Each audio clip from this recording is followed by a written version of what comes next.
Hello! John aka Chicken Fillets here. Now we are basically at the halfway point of the year. How crazy is that? Now I have been writing down all the games I have completed from January up until this point. So today we're going to look at all the games that I've completed thus far, and I'm also going to rank from the worst to the best. Oh, some of these choices are going to get me in trouble. Now before we get cracking on, if you like JRPGs, RPGs and talking about games, etc., well, please consider subscribing to the channel. And what I also want to know is, well, what games have you completed so far this year? Now, without further ado, let's get cracking on. Super Mario RPG, the remake of the fan favourite RPG from the SNES. Featuring everyone's favourite Italian plumber, Mario! No, I completed this back in January. Now, Super Mario RPG is all about Mario looking to save Princess Peach once again, shock horror, but this time it's not from Bowser, it's from Smithy and the gang. You'll be bopping away in this remake's turn-based battle system. Now yes, I know this has fallen to the bottom of the list. Now let me get this out the way. Super Mario RPG is a great game overall. The visuals are striking, the music is fantastic, etc. However, personally I do not have that nostalgia for this game, and it really just didn't connect for me. I'll stress again, it's not a bad game. This is a good game. It's just one, it was alright. But I tell you what, one thing which is good is if you're looking just for a short RPG, you're looking at clocking in about 10 to 12 hours to fully complete the story, which is great.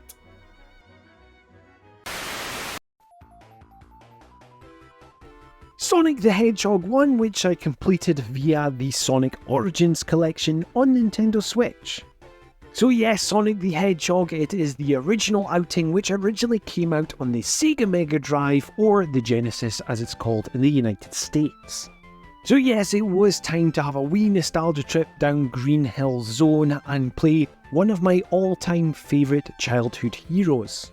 Now, as I mentioned, I played this on the Nintendo Switch via the Sonic Origins collection, and yes, I know Sonic Origins didn't have a great launch, but for me, well, having Sonic the Hedgehog handheld is a fantastic combination. Plus, with the likes of having infinite lives, etc., and save states, this makes a huge difference for me. And again, it's nostalgia here. I've completed Sonic the Hedgehog so many times, but it's always great to revisit this world.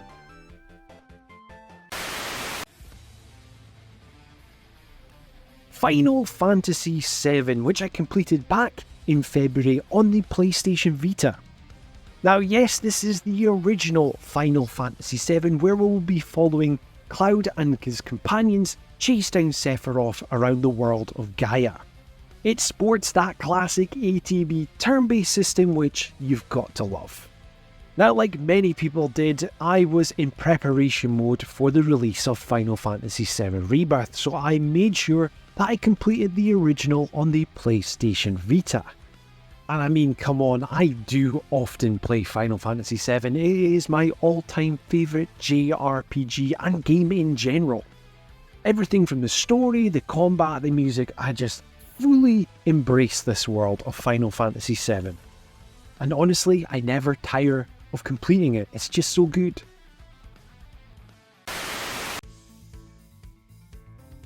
Crisis Core Final Fantasy VII Reunion, which I completed on the Nintendo Switch back in February. Crisis Core Final Fantasy VII is the prequel story to the original Final Fantasy VII, and it follows Zack Fair, a soldier operative who has a profound effect on Cloud Strife's life. We also get to see Sephiroth before the madness really kicks in. Now, this version is the remastered version of the PSP title, so it has had an upgrade when it comes to the visuals and the combat. The combat takes parts from the Final Fantasy VII Remake, whilst maintaining some aspects from the original PSP title. Now yes, I played this because I was in preparation mode for Final Fantasy VII Rebirth, Now with Zack Fair becoming an even more important figure to the point where he is on the cover art for Final Fantasy VII Rebirth, I thought it was best to revisit his story before this. And if you keep an eye on this channel, you will understand why Crisis Core had a profound effect on me. So anytime I replay this, I absolutely love. And also seeing the growth of Zack Fair throughout the story is an amazing one.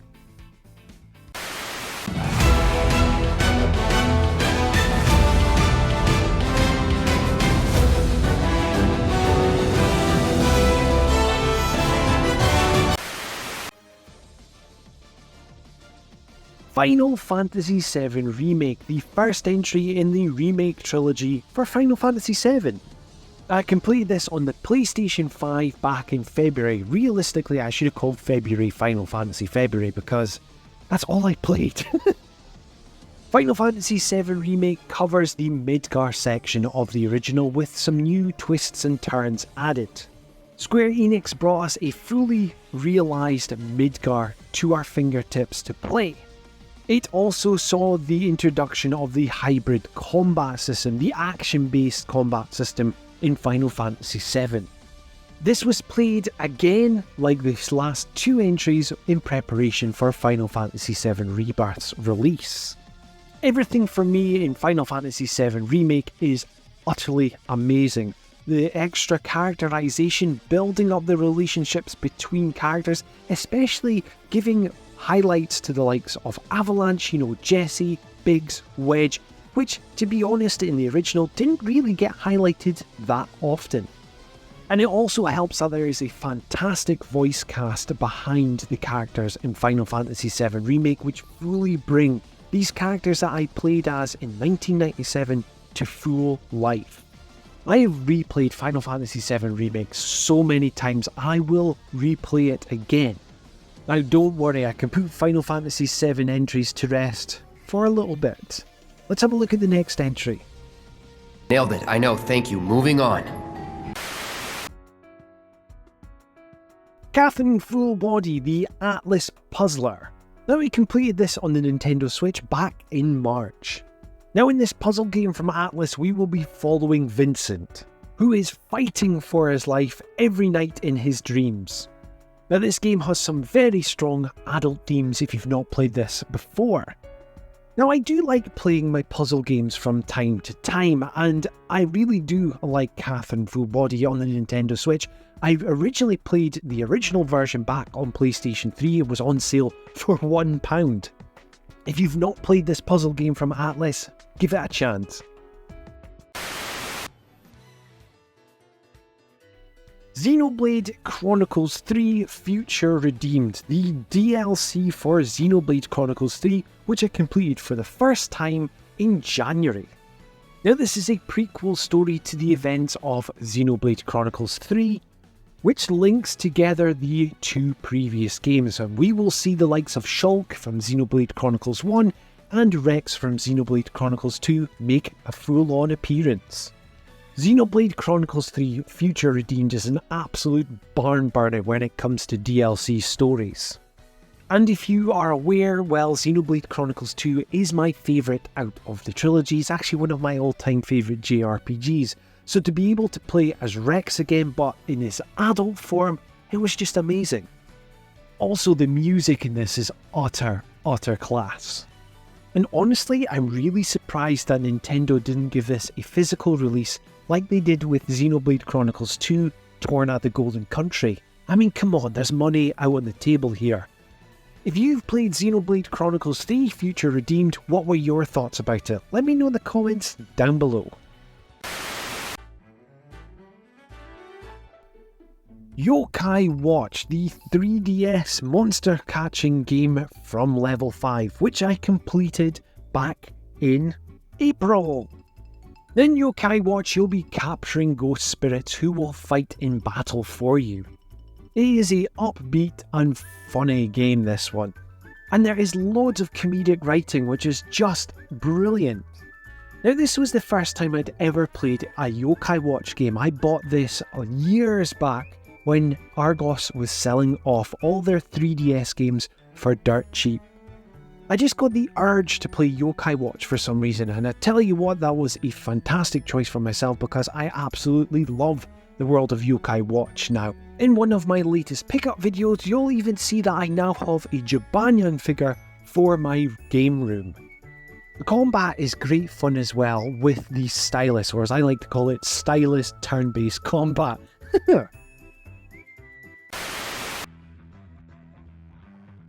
Judgment, which I completed on the PS5 back in January. Now Judgment is a spin-off of the Yakuza series, and in this we follow our protagonist Yagami, an ex-lawyer turned detective who is seeking justice and figuring out who is the murderer in this city. Now the Sega RPG also sports fast-paced action-based combat. And with this being set in the world of Yakuza, yes, it has mini-games galore, and the city that you are in is filled to the brim with personality. Now what's funny is that Judgment is a game that I made sure that I completed this year. I set myself the goal because I actually started off this game 2 years ago. Now I've actually know this because 2 years prior, before I even started YouTube, I was in Eric Ladd's Discord and I created this video showing me playing Judgment.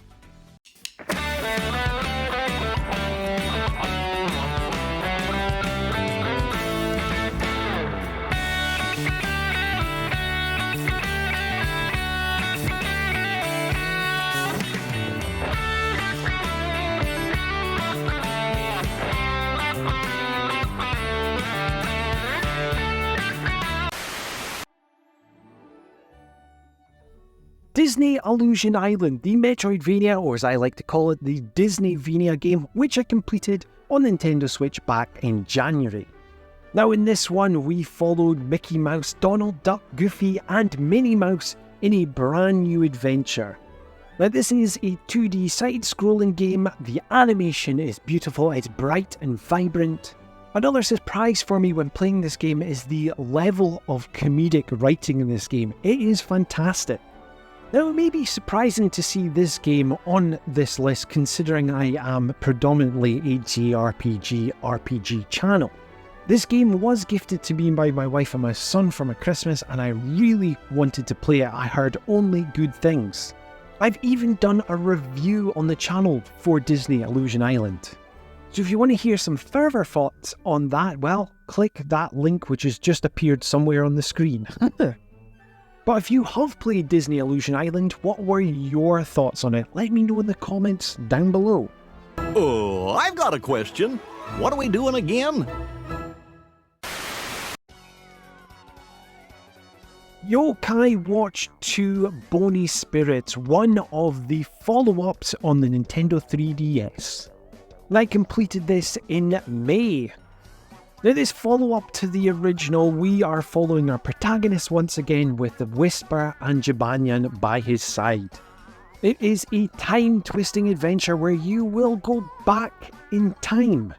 And it has the fantastic stylus-based combat back again. Now if you want an example of a game where a sequel does everything right and surpasses the original, this is it. Everything that you expect from Yokai Watch is back in the sequel, but there is so much more additions into this. And honestly, the comedic writing shines once again. Also, the fact is you're able to travel to different cities via a train system. That was so cool. All this made me want to do now is try and pick up Yokai Watch 3 for the 3DS, but that's very expensive. Now before we get into the number one pick for this list, for today's honourable mentions I thought I'd show you the games that I'm currently working on at the time of recording.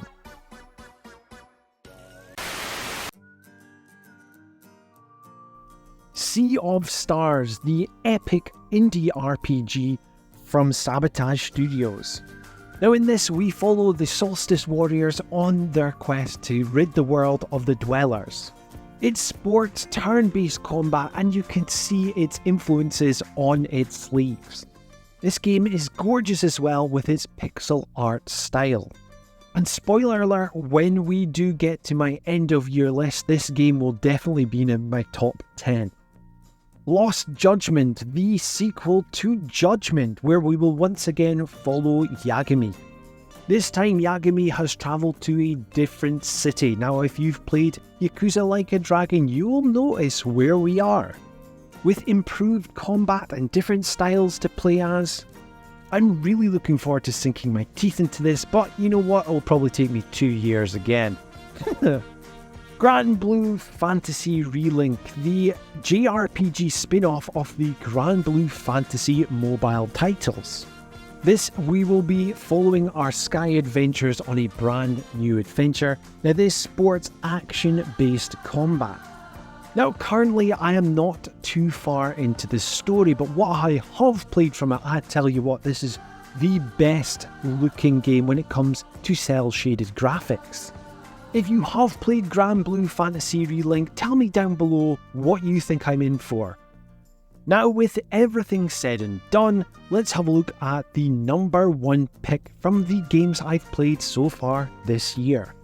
To be honest, you can probably guess what it is. Final Fantasy VII Rebirth. Yes, there was utterly no surprise with this being the number 1 pick. I completed Final Fantasy VII Rebirth on the PlayStation 5 back in March. Now, Final Fantasy VII Rebirth is the second title in the Final Fantasy VII Remake trilogy, and this time we follow Cloud and his companions finally travel the world of Gaia in search of Sephiroth. The hybrid combat system returns as per the previous game with improvements with the likes of synergy attacks. This game is just unbelievable. What Square Enix was able to achieve bringing this world to life, they have done the impossible in my eyes. There are so many standout moments in this game which still stick with me even after my complete playthrough. And with the bulk of the story following the beats of the original, I am so happy. And honestly, even with the changes, it made sense to me. Honestly, there's now so much intrigue into the final entry in the trilogy. I cannot wait until we find out more. And I tell you what, no spoilers here, I will be replaying Final Fantasy VII Rebirth over and over again. Also, can we agree that this is one of the best video game soundtracks which has ever been made? Oh my lord, the composition of this is just outstanding. So there we have it, those are the games that I have been playing. What games have you played recently? Well, let me know in the comments down below. Now if you like what you're hearing and seeing on the channel, well please help me grow it by liking, sharing and subscribing. And if you want to be kept up to date with everything Chicken Fillets, you know what to do, hit that notification bell. This has been John, aka Chicken Fillets, and until next time, tatty bye!